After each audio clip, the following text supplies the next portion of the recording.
Now, I'll just be joking when I say my kids was bad.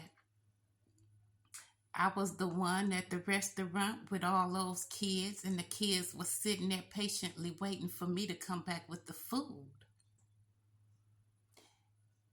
When we went places, we went for specifics. We was going to have fun, we was going to eat, or what have you. Fun time is for having fun. But when we went to the restaurant, my children knew how to sit there. And they sat there and waited for me to get back. And there would be people coming up to me, older couples come up to me, and they compliment. They like how the kids just sit there. They don't see kids do that often. And people would come and give me a compliment and tell me how well the kids is sitting and how they thought about it. I was grateful to hear that. But I thought that's the way it was supposed to be done. Well, I grew up where children were supposed to be seen and not heard. And so I kind of put my own spin to it because I wanted to be heard when I was a child.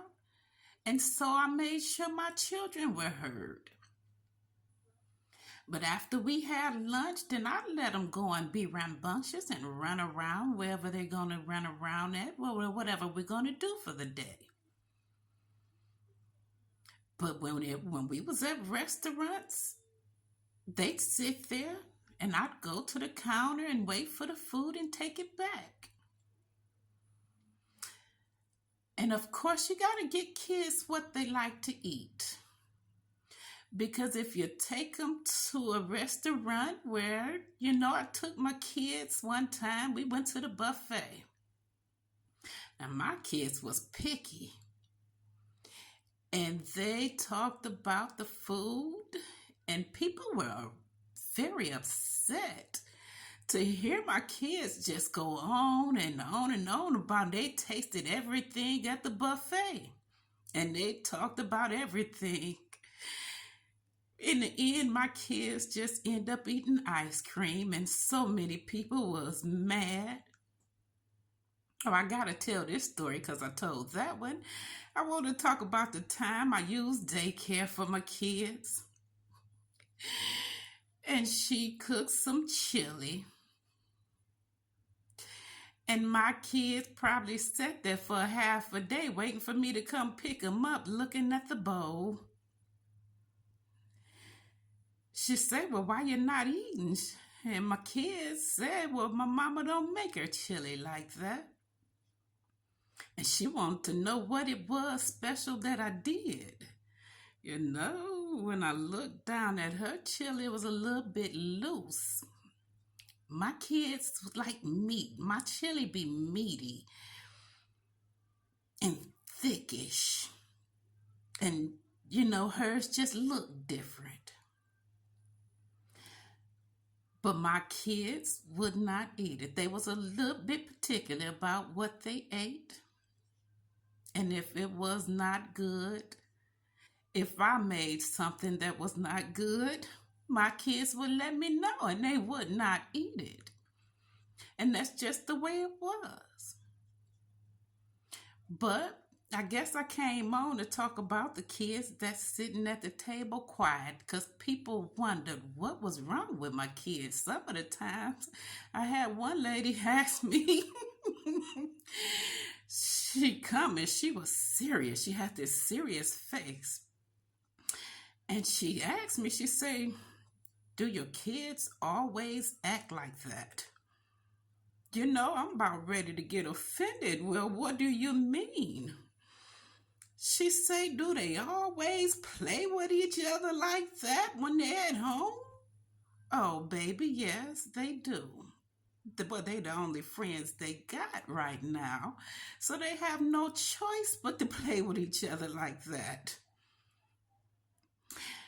She chuckled a little bit and said, well, I think they should get a whooping for being good. That probably, well, it's been a long time. My kids grown now, so that's how long it's been. How long it made me laugh wherever she is, bless her heart. Because I still laugh about that today. She said they should get a whooping for being good. I thank you, young lady, for that. Bless your heart. People, it don't matter how many kids you got. You got one, two, three, or 10. All of them need individual attention. If you gotta take 10 hours out the week to give all 10 of them their own special attention, then that's what you do. You can't just put them all in one category and think that this one thing's going to work for that one, because it just don't work that way. They are all individual, and they all need the individual time. Even if you have to sit all 10 of them around the table, you'll all sit around the living room or the kitchen or what have you, and you take your turn and get your individual attention that way, one way or the other. Mothers, fathers, parents, you gotta give the kids undivided attention for their own self. Let them feel like they got some time for their own self with you. Well, everybody, you have a blessed Sunday. Get together with them kids and listen to them and tell them there's this specific time, this 1 hour, that however much time you're going to give them, where you can tell me what you want to tell me and you won't get in trouble. Let's just deal with the situation. Don't make your kids go and run scared to talk to you. Leave the door open so they can come and talk to you about whatever they want to talk to you about, and you make sure you listen. If your child say somebody's touching me the wrong way, don't say, oh, ooh, not that person.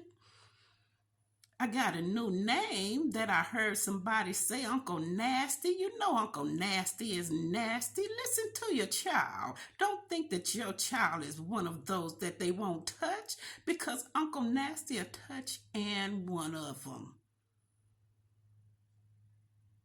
Now, y'all have a blessed Sunday now.